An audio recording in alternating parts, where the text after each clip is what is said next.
Over 40 years ago, Clovis Missionary Baptist Church was established. It originally began to meet in the Veterans Hall until they located this piece of property, which was a sheep pasture, and they began to build. Now, it has grown through the years, not only in square footage, but also the membership has grown.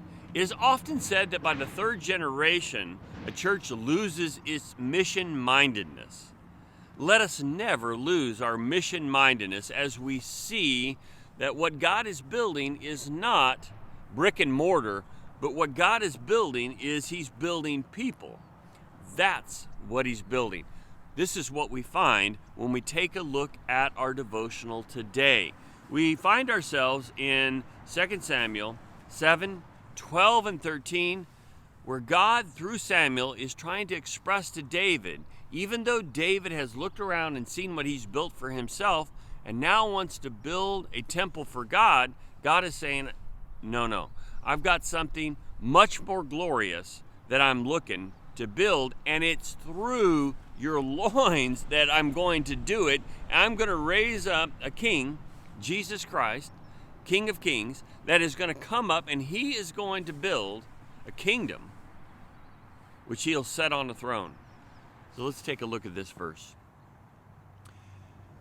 And when the days shall be fulfilled, and thou shalt sleep with thy fathers, I will set up thy seed after thee, which shall proceed out of thy bowels, and I will establish his kingdom, and he shall build an house for my name, and I will establish the throne of his kingdom forever.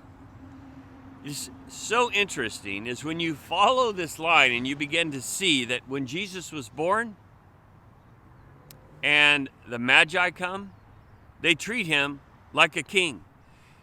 In fact, it's reported that the King of the Jews was born. Then we see that when he goes into the city, he comes in like a king. They lay down palm branches and they say, Hosanna. Then we see that the plaque that they put upon his cross, King of the Jews, was very clear that he was a king. He come to set up his kingdom. But that kingdom is not an earthly kingdom. It is a spiritual kingdom that is ruling and reigning now, and we'll see it grow through eternity. Hope you're a part of that kingdom.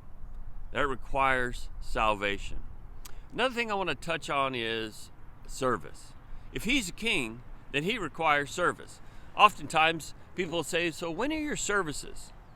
And they'll misunderstand the difference between service times and our service to the Lord. So yes, our services are 10 a.m. Sunday school, 11 a.m. preaching, 5 p.m. preaching in the evening on Sundays, and Wednesdays at 7. But our service time to the Lord is every day. We yield ourselves to the King by our service.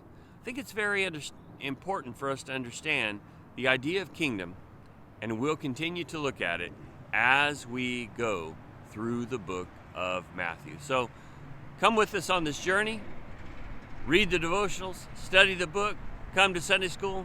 Let your mind expand as God unfolds His kingdom to us. God bless you.